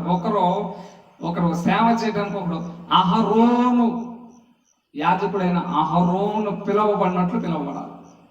ఎందుకంటే దేవుడు పిలుస్తాడు. ఎలా? వాక్యం ద్వారా, సేవకుల ద్వారా దేవుడు పిలుస్తాడు. పిలుపు అనేది ఉంటుంది. ఆ పిలుపుని గమనించి రెస్పాండ్ అయ్యేది. ఈరోజు నీ పేరు పెట్టి నేను పిలిస్తే, మీ అమ్మ పిలిస్తే పలుకుతావు, మీ నాన్న పిలిస్తే పలుకుతావు. మరి దేవుడు పిలిస్తే సమూయేలుకు తెలియట్లా దేవుడు ఎవరో. ముందుగా సమూయేలుకు తెలియదు, చిన్నవాడు కదా.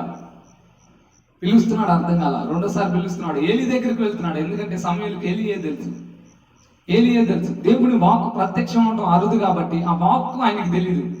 3వసారి ఇక ఏలీకి అర్థమైంది, సమూయేలుతో దేవుడు మాట్లాడాలనుకుంటున్నాడు. సమూయేలు ఈసారి చెప్పాడు, నిన్ను పిలిస్తే నీ దాసుడు ఆలకిస్తున్నాడు అని చెప్పమన్నప్పుడు సమూయేలు పిలిచినప్పుడు సమూయేలు అదే మాట చెప్తే దేవుడు జరగబోయే మొత్తం చెప్పాడు ఆయనకి. దేవుడు పిలుచుకుంటాడు తన ఉన్నత పిలుపుని. ఎవరిని పిలుస్తాడో తెలియదు. దేవుడు పిలవడానికి వాళ్ళు క్వాలిఫైడ్ పీపుల్ అవ్వాల్సిన పని లేదు. చేపలు పట్టే వాళ్ళని ఏర్పరచుకొని భూమిని తలకిందులు చేశాడు. మనుషుల బట్టి జాగ్రత్తగా మిమ్మల్ని చేస్తాను రండి నాతో. భూమిని తలకిందులు చేశారు వాళ్ళంతా. ఈరోజు దేవుడికి మన డిగ్రీలు, మన క్వాలిటీస్ అవన్నీ అవసరం లేదు, మన డిగ్రీస్ అవసరం లేదు. కానీ దేవునికి లోబడే తత్వం నీలో ఉండాలి. పేతురు మొదటిగా లోపల ఆయన ఎవరో నాకు తెలియదు, యేసుక్రీస్తు ఎవరో నాకు తెలియదు అన్నాడు. పరిశుద్ధ ఆత్మ మీదకి వచ్చినప్పుడు నిలబడ్డాడు. 3,000 మంది ఆ ప్రసంగం చేసినప్పుడు 3,000 మంది ఒక్కసారి సంఘంలో చేర్చబడ్డారు. లోబడినప్పుడు ఆశీర్వాదాన్ని చూస్తాం. ఈరోజు ఇక్కడ ఈ వ్యక్తి దైవజనుడు చెప్పని దాని మీద దైవజనుడి మీదే నెపము మోపుతున్నాడు.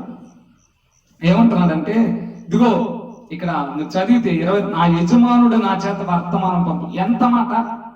నీ చేత వర్తమానం పంపించాడా గెహజీ? నీ చేత ఎలీషా వర్తమానం పంపించాడా? అలా అయితే ఎందుకంటే నేనే వచ్చానంటే సైన్యాధిపతి ఇవ్వడేమో అని చెప్పి తన యజమానుడికి అంటగడుతున్నాడు. ఎందుకంటే ఈరోజు చాలా మంది నా దేవుడు యజమానుడు ఆయన కోరుకోలేదు. ఎందుకంటే ఆయనకి ఆస్తి చాలా ఉంది, ఇంటి దగ్గర చాలా ఉంది. అదంతా వదిలేసి వచ్చిన ఆయన ఈయన పిలిస్తే అదే కోరుకుంటున్నాడు అని చెప్తున్నాడు. అయితే మరొకటిగా చూస్తే 22-23 వచనాల్లో, శిష్యుల్లో 2 యవ్వనులు ఎఫ్రాయిం మన్యము నుండి నా ఎదుకు ఇప్పుడే వచ్చారు కనుక నువ్వు వారి కొరకు 2 మనుగులు వెండి 2 దుస్తులు బట్టలను దయచేయమని సెలవిచ్చుచున్నాడనను. అందుకు నయమాను, నీవు అనుకూలమైతే రెట్టింపు వెండిని తీసుకోమని బతిమాలి 2 సంచుల్లో 4 మనుగులు వెండి కట్టి 2 దుస్తుల బట్టలనిచ్చి తన పనివారితో ఇద్దరి మీద వాటిని వేయగా వారు గేహాజీ ముందర వాటిని మోసుకొని పోయేది. ఇక్కడ ఏంటంటే వెండి మీద బంగారం మీద ఆశ చెప్పి మోసం చేసి, ఎందుకంటే అక్కడ మోసం చేస్తున్నాడు. దేవుడికి సేవ చేయడానికి ఇంకొక ఇద్దరు వచ్చారు. వాళ్ళకి దుస్తులు కావాలి వాళ్ళ కోసం, ఎందుకంటే వాళ్ళ పోషణ కోసం వెండి కావాలని చెప్పి తీసుకొని ఆయన అంటున్నాడు, నువ్వు ఎక్కడి నుంచి వచ్చావంటే నీ ఆధిక్యత నిన్ను బట్టి ఇట్లా, గెహజీ నిన్ను బట్టి ఇట్లా, నువ్వు ఎవరినైతే, ఎందుకంటే నేను అక్కడికి వచ్చినప్పుడు ఆ ఎందుకంటే మహిమ కలిగిన సేవ చేస్తే ఎలీషాను చూశాను కదా, ఆయన్ని బట్టి నా కిందకి దిగి వచ్చి ఇతను కూడా రెస్పెక్ట్ ఇస్తున్నాడు. కిందకి దిగాడు, అక్కడ ఎలీషా కోసం కింద దిగాడు. ఇక్కడ ఆయన దగ్గర సేవ చేస్తున్నావు కదా, నువ్వు కూడా ఆయనలాగే చక్కగా సేవ చేస్తావు. దిగొచ్చి ఏంటి అంటే నా యజమానుడు అడుగుతున్నాడు, ఇదిగో ఇక్కడ సేవ చేయడానికి ఒక శిష్యులు వచ్చారు, 2 వచ్చారు శిష్యులు, వాళ్ళకి బట్టలు ఇవన్నీ కావాలంటే దానికి కావాల్సిన రెట్టింపు తీసుకో అన్నాడు. రెట్టింపు ఇచ్చి పంపించాడు. ఎందుకంటే దేవుడి కొరకు, ఎందుకంటే అక్కడ అయ్యగారు అయిపోయాడు ఈయన. ఎందుకంటే మోసం చేశాడు. దేవుడు అంటున్నాడు మోసపోకుడి, దేవుడు వెక్కిరించబడ్డు. మోసం చేస్తే ఖచ్చితంగా యాకోబు అంటున్నాడు, నీ పేరు ఏంటంటే నా పేరు ఏషాపు అంటున్నాడు. అదేంటి స్వరమేమో యాకోబు లాగుంది, మరి శరీరం తడిని చూస్తేనేమో ఏషాపులో ఉన్నాం. అర్థం కాదు. తండ్రి మోసపోయాడు. కానీ లాభాను దగ్గరికి వచ్చేదానికి లాభాను రాహేలు ఉండాల్సింది, లేయా ఉంది. తెల్లారి ఏంటిది అంటే పెద్దానికి పెళ్లి అవ్వకుండా చిన్నానికి పెళ్లి చేయటం మా ధర్మం కాదని చెప్పి ఆయన చెప్పాడు. ఆయన మోసగాలకే మోసగాడు. ఈయనే మోసం చేస్తే, యాకోబు అంటే పేరుకి అర్థం మోసగాడు. ఈయనే మోసం చేస్తే ఈయనే మోసం చేశాడు. ఈరోజు మోసం చేసి అవన్నీ తెచ్చుకున్నాడు. తెచ్చుకొని ఏమని చేసుకున్నాడా? తెచ్చుకొని బహుమతులు ఏమని చేసుకున్నాడా? దాచుకున్నాడు కానీ దొరికిపోయాడు. అతని పేరు ఆకాను. అతను కూడా బంగారు షీనారు వస్త్రం తెచ్చి గుడారం కింద ఏం చేశాడు? కప్పెట్టేశాడు. ఏమన్నా వాడుకోలా, చచ్చిపోయాడు. దానివల్ల అనేకులు 36 మందిని కోల్పోయారు. ఇజ్రాయెల్ ప్రజలు హాయి అనే పట్టణం మీద గెలవలేకపోయారు. వాటి కుటుంబం చచ్చిపోయింది. ఇంకో వ్యక్తి ఉన్నాడు, మనం ఇందాక నుంచి ప్యారలల్ గా మాట్లాడుకుంటున్నాం. ఇస్కరియోతు యోధ యేసుక్రీస్తుని అమ్మేసి వెండి నాణ్యాలు కొన్నాడు. వెండి నాణ్యాలకు అమ్మేశాడు కదా, ఆ వెండి నాణ్యాలతో ఏమైనా చేసుకున్నాడా? ఆ స్థలం ఏదైతే అక్కడ పడేసి ఏమన్నా చేసుకున్నాడు? దాంతో ఏం చేసుకోవాలా? ఎందుకంటే దాచుకొని అనన్య సపీరా ఏంటంటే పొలం వాళ్ళదే, అమ్మకు ముందు వాళ్ళదే, అమ్మినాక వాళ్ళదే. అమ్మకు ముందు వాళ్ళదే. వాళ్ళు మాట ఎవరు ఇవ్వమని అడగలేదు, ఎవరో వాళ్ళ అమ్మమని లేదు. అయితే వాళ్ళంతటి వాళ్ళే అమ్మారు, వాళ్ళే అబద్ధం చెప్పారు. ఇద్దరు ఒకళ్ళ తర్వాత ఒకళ్ళు చచ్చిపోయారు. ఈరోజు ఎలా ఉన్నాం? ఎందుకంటే ధనాపేక్ష ఎలా తీసుకెళ్తుంది అంటే సమస్త కీళ్ళకి మూలం అవుతుంది. ధనం సంపాదించుకోకూడదు అంటే సంపాదించుకోవాలి, కానీ అదే పనిలో నువ్వు ఉన్నప్పుడు అడ్డత్రోవ. ఒక డాక్టర్ గారు ఉన్నారు, రాంగ్ సైన్స్ పెట్టకూడదు దానికి తెలుసు, కానీ ఏంటంటే మనల్ని ఎవరు పట్టుకుంటారండి అని చెప్పి రాంగ్ సైన్స్ పెడుతూ ఉండేవాడు.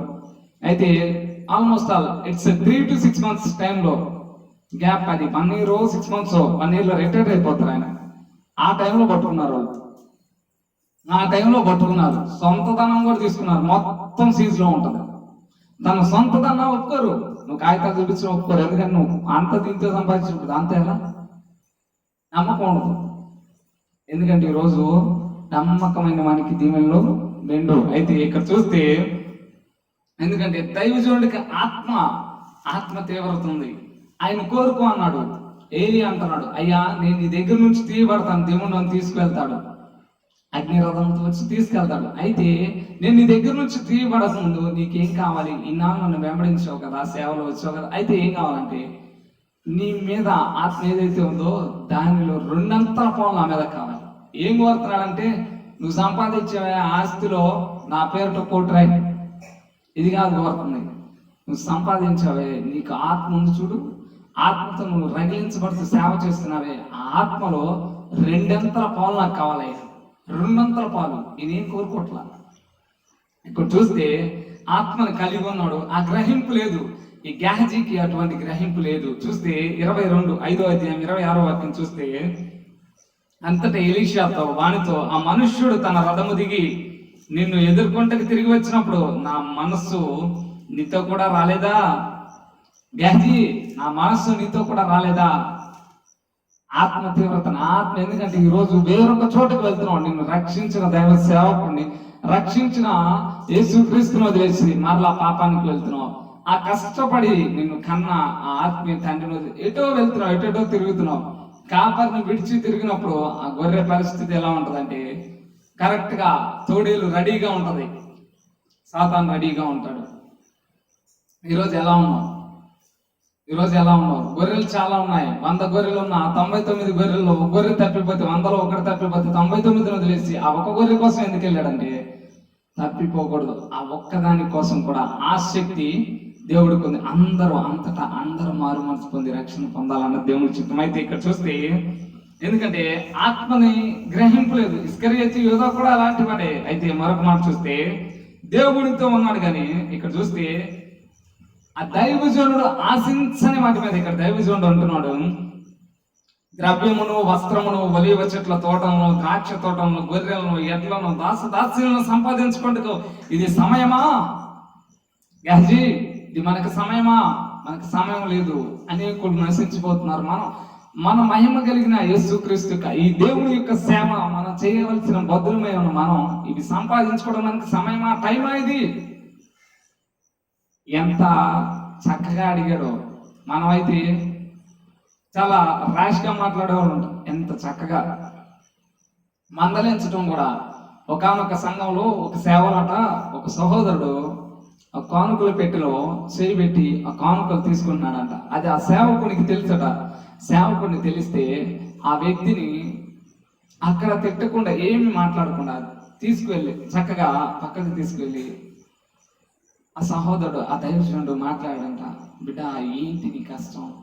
ఎందుకు దేవుని సన్నిధిలో, దేవుని సేవలో ఆ డబ్బుని ఎందుకు తీస్తున్నావు అని చెప్పి చక్కగా మాట్లాడినప్పుడు ఆ వ్యక్తి, ఎందుకంటే ర్యాష్ గా మాట్లాడాలి, చక్కగా ఆ వ్యక్తితో మాట్లాడి, నీ అవసరం ఏంటి చెప్తే మేము నీ అవసరాన్ని తీర్చడానికి మేము ఉన్నాం కదా అన్నప్పుడు ఆ వ్యక్తి అన్నాడట, ఆ వ్యక్తి తన బాధను చెప్పుకొని బాధపడ్డాడు. తర్వాత దేవుడి కోసం నమ్మకంగా పరిచయలో మొట్టమొదట వచ్చే వ్యక్తి అతనన్నమాట. అత్యద్భుతంగా దేవుడి కోసం నమ్మకంగా జీవిస్తున్నాడు. అక్కడి నుంచి పారిపోలా, చక్కగా దేవుని సేవ. ఎందుకంటే ఈరోజు డబ్బు ఆశ అనేది మనిషిని ఎటు నుంచి ఎటైనా తిప్పుతుంది. డబ్బు అనేది మనిషిని దేవుని వైపు నుంచి ఎలా అయినా తిప్పుతుంది. అందుకే పౌలు తెలియజేస్తున్నాడు, ధనాపేక్ష సమస్త కీడులకు మూలం జాగ్రత్త, ధనము దగ్గర జాగ్రత్త. అనేకుల్ని పడేస్తుంది, ఇప్పుడు కూడా ఎంతో మందిని పడేస్తుంది. అయితే ఇక్కడ చూస్తే దైవజనుడితో ఏమంటున్నాడంటే, అబద్ధాలు ఆడుతున్నాడు. గెహజీ, నీ వెచ్చటి నుండి వచ్చిందని అడిగినందున వాడు నీ దాసునై నేను ఎచ్చటికి పోలేదన్న. ఎక్కడి నుంచి వస్తున్నావు అని అడిగితే, ఎక్కడికి పోలేదయ్యా, ఎక్కడికి పోలే, ఇక్కడే ఉన్నా. ఎక్కడున్నావు? నీ మోకరించి ఇక్కడ నుంచి నువ్వు ఎక్కడున్నావు? నీ మోకరించి ఆమె అన్న తర్వాత మేడున్నావు. ఎక్కడి నుంచి వస్తున్నావు? నీ ఇష్టం వచ్చిన చోట నుంచి వస్తున్నావు. నువ్వు వెళ్ళింది నయమాన్ దగ్గరికి. దేవుని ఆత్మ కలిగి ఉన్నాడని, ఆ ఆత్మ ద్వారా దేవుడు అన్ని బయలుపరుస్తాడని తనకు తెలియదే. కానీ చూడండి ఎంత ఫూలిష్ గా బిహేవ్ చేస్తున్నాడు. రోజు మనం కూడా అంతే, మనం చేసే ప్రతి పని దేవుడు చూస్తున్నాడు. అది మనం గ్రహించకుండా మనం ఎలా వెళ్తున్నాం ఒక్కసారి ఆలోచించండి. దైవజనుడితో అబద్ధం ఎక్కడి నుంచి వస్తుంది అంటే సాతాను దగ్గర నుంచి. గెహజీ ఏం సంపాదించుకున్నాడయ్యా? ఎంత అయితే లోకాన్ని సంపాదించుకున్నాడు, లోక ఆశలను సంపాదించుకున్నాడు, కానీ తన జీవితంలో అవి ఏమీ లేవు. లోక ఆశలు ఉన్నాయి కానీ ఏమి అనుభవించకుండా కుష్ఠరోగం వచ్చేసింది. అయితే సహవాసంలో విశ్వాసంలో అన్ని రోజులు నడిచాడు కానీ ఆ విశ్వాసాన్ని తన జీవితంలో అరవర్చుకోలేదు. ఎందుకంటే దైవజనుడి లాంటి మనసు ఈ గెహజీకి లేదు.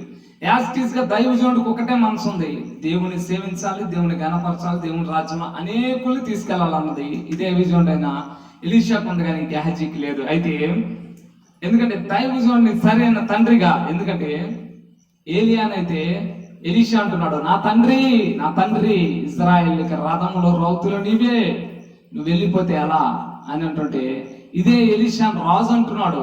ఈ గెహజీ అంగీకరించే మనసు లేకపోయింది కానీ ఆత్మీయ తండ్రిగా ఆ రాజు అంటున్నాడు, నా తండ్రి ఇజ్రాయేల్కి రథమును రౌతును నువ్వే. ఒక రాజు అంటున్నాడు, ఇజ్రాయేల్ రాజు అంటున్నాడు, కానీ తండ్రి అని అనలేని మనసు కలిగిన వ్యక్తి. అయితే క్షమాపణ పొందే అవకాశం ఉన్నా అది కోల్పోయాడు. అడగొచ్చు, అయ్యా నాకు తప్పైంది, నన్ను క్షమించండి అని అడగొచ్చు. అక్కడ మీకు చెప్పిన సహోదరుడు అదే మాట కోరుకున్నప్పుడు సహోదరుడు చక్కగా ఉన్నాడు. ఇక్కడ ఈ వ్యక్తి అది కోరుకోలే. ఆ వ్యక్తికి కూడా ఉంది. ఇస్కరియోతు యూదా కూడా యేసుక్రీస్తుని మోకరించి, ప్రభువా నేను చేసింది తప్పు, నన్ను క్షమించు అని మోకరిస్తే జీవితం వేరేలా ఉండేది, కానీ అది కోరుకోలే. అయితే కుటుంబాన్ని అంతటికి శాపంగా మారిపోయాడు, కుటుంబాన్ని అంతటికి శాపాన్ని తీసుకెళ్ళాడు. ఆ కాను కూడా అంతే, శాపం తీసుకొచ్చాడు. చివరిగా చూస్తే విషాదవంతంగా ముగియబడింది జీవితం. గెహజీ జీవితంలో కుష్టివాడిగా, ఎందుకంటే ఏమి సాధిద్దాం దేవుడి దగ్గరికి సాధిద్దామని వచ్చి, కానీ మధ్యలో తన పరుగుని మలుచుకున్నాడు. దేవుని వైపు కాకుండా లోకం వైపుకు మరలి ఏమి సంపాదించుకోలేకపోయాడు. కుష్టుని గిఫ్ట్గా పట్టుకుపోయాడు. ఈరోజు నీ జీవితం ఎలా ఉంది? ఈరోజు యేసుక్రీస్తుని నమ్ముకొని అది 3 సంవత్సరాలు, 5 సంవత్సరాలు, 10 సంవత్సరాలు, 15 సంవత్సరాలు, ఈరోజు నీ జీవితంలో ఎలా నడుస్తున్నావు? నమ్మకంగా నడుస్తున్నావా? దేవుడు అడుగుతున్నాడు. ఒకవేళ ఎక్కడన్నా తప్పిపోయి ఉంటే దేవుడు ఈరోజు నా మనస్సు నీతో రాలేదా, ఎందుకు అలా తప్పటి అడుగులు తప్పుగా తిరుగుతున్నావు? ఈరోజు తిరిగి క్షమించడానికి నేను నీకు మరొక అవకాశం ఇస్తున్నా. ఈరోజు ఎందుకు పశ్చాత్తాపడకూడదు? దేవుని ఎదుట ఎందుకు పశ్చాత్తాపడకూడదు? దేవుని ఎందుకు ప్రార్థించకూడదు? ఈరోజు దేవుడు అంటున్నాడు, ఒకవేళ నువ్వు ఇదే పరిస్థితిలో ఉంటే దేవుడు ఈ వాక్యాన్ని నీతోనే మాట్లాడుతున్నాడు. మోకరిద్దాం, ప్రార్థన చేద్దాం, ప్రార్థనలో ఏకీభవించండి. ఈ ప్రార్థనలో ఏకీభవించి దేవుని అడుగు, దేవుడు కార్యం చేయడానికి సిద్ధంగా ఉన్నాడు. ప్రార్థన. ప్రేమ కనికరం కలిగిన మా ప్రియ పరలోకపు తండ్రి, నీ ఘనమైన శ్రేష్టమైన నామాన్ని బట్టి వందనాలు. ఏలియా మహిమకరమైన సేవ చేశాడు, ఎలీషా దానికంటే అత్యద్భుతమైన సేవ చేశాడు. కానీ సేవ చేయవలసిన గెహజీ తన పరుగును సరిగా తుదముట్టించలేక మధ్యలోని తండ్రి గురి తప్పి పరిగెత్తాడు. నీ కృప చూపండి, కనికరించండి తండ్రి. నేను ఎంతమంది అయితే నిన్ను సొంత రక్షకునిగా అంగీకరించి నడుస్తున్నారు, వారి అందరూ గురి ఎత్తుకు పరిగెత్తుటకు తండ్రి సహాయం దయచేయండి. దేవానికి స్తోత్రాలు. వాక్యం వింటూ ఎంతమంది దీవించబడుతూ తండ్రి నేను గురి ఎత్తుకు పరిగెత్తుతూ ఆత్మీయంగా బలపడుతున్నారు, వారి అందరిని బట్టి వందనాలు. నేను 3 సంఘంలో ఉన్న ప్రతి ఒక్క బిడ్డను బట్టి వందనాలు. ప్రతి ఒక్కరు తండ్రి నాయన నమ్మకంగా ముందు సాగే శక్తిని బలాన్ని తెచ్చే ప్రార్థనాత్మ పరిశుద్ధాత్మ శక్తితో నింపి నీ రాకడ పర్యంత వరకు నమ్మకంగా జీవించే జీవితాలు ఇవ్వమని తండ్రి. ఎందరైతే తమ పాపాలను తండ్రి నాయన తమ మరలా పునరుద్ధరీకరించుకుంటూ ఈ ప్రార్థనలు ఏకీపిస్తున్నారు, వారిని దీవించి ఆశ్రయించి వారి జీవితాలను మరలా పునరుద్ధరీకరించమని నీ కృపను ఉంచమని తండ్రి. ఈ రాత్రి కాల సమయంలో శ్రేష్టమైన వాక్కును అనుగ్రహించిన దేవానికి కృతజ్ఞతాస్తుతులు చెల్లిస్తున్నాము తండ్రి. నేను 3 సంఘంలో ఉన్న ప్రతి ఒక్క బిడ్డను దీవించండి, ఆశ్రయించండి. వారి రాకపోకల్లో ప్రతి విషయంలో మీ కాపుదల కంచి నుంచి ఇంకా మరి ప్రాముఖ్యంగా సత్యమందు స్థిరపరచమని తండ్రి. ఇంకా ఎందరైతే మారు మనసు పొందక రక్షణ పొందక ఉన్నారో వారందరికీ మారు మనసు రక్షణానందం దయచేయమని తండ్రి. నేను యూట్యూబ్ ఛానల్ ద్వారా ఫేస్బుక్ పేజ్ ద్వారా తండ్రి నేను వాక్యాన్ని అందించడానికి నువ్వు కృపలు ఇస్తున్నావు తండ్రి, నీకు స్తోత్రాలు. అయితే ఈ మహా కనికరంతో తండ్రి కావాల్సిన ప్రతి ఒక్క అవసరతను క్రీస్తు మహిమ ఐశ్వర్యంలో తీర్చి తండ్రి అవసరతల అక్కర్లో తండ్రి ఈ సేవా పరిచర్య యూట్యూబ్ ఛానల్ కొనసాగుటకు సహాయం దయచేయమని తండ్రి. ప్రతి ఒక్క అవసరతను తీర్చమని నీ ఘననామాన్ని మీరు ఘనపరచుకోమని మీకే మహిమ ఘనత ప్రభావం చెల్లిస్తూ యేసునామమున ప్రార్థించి పొందుకొని నామ తండ్రి. ఆమేన్, ఆమేన్, ఆమేన్. మన తండ్రి అయిన దేవుని ప్రేమ, కుమారుడైన యేసుక్రీస్తు కృప, అదనకర్త అయిన పరిశుద్ధాత్మ దేవుని యొక్క అన్యోన్య సహవాసం ఇప్పుడును ఎల్లప్పుడూ కొడుకును మనకి సకల పరిశుద్ధులకి సంఘానికి యూట్యూబ్ లో చూస్తున్న వారికి సదా తోడై నడిపించును గాక. ఆమేన్, ఆమేన్, ఆమేన్. వీక్షిస్తున్న మీ అందరికీ నా ప్రేమపూర్వక వందనాలు. మీరు ఈ వాక్యం ద్వారా దీవించబడుతున్నట్లయితే ఈ వాక్యాన్ని అనేకులకి షేర్ చేయండి. మీరు సబ్స్క్రైబ్ చేసుకోకుండా ఉన్నట్లయితే ఈ యూట్యూబ్ ఛానల్ కూడా సబ్స్క్రైబ్ చేసుకోండి. దేవుడు తిరిగి మనం కలుసుకునేంత వరకు దేవుని మహాకృప మనందరికీ తోడై ఉండును గాక. May God bless you. May God bless our India.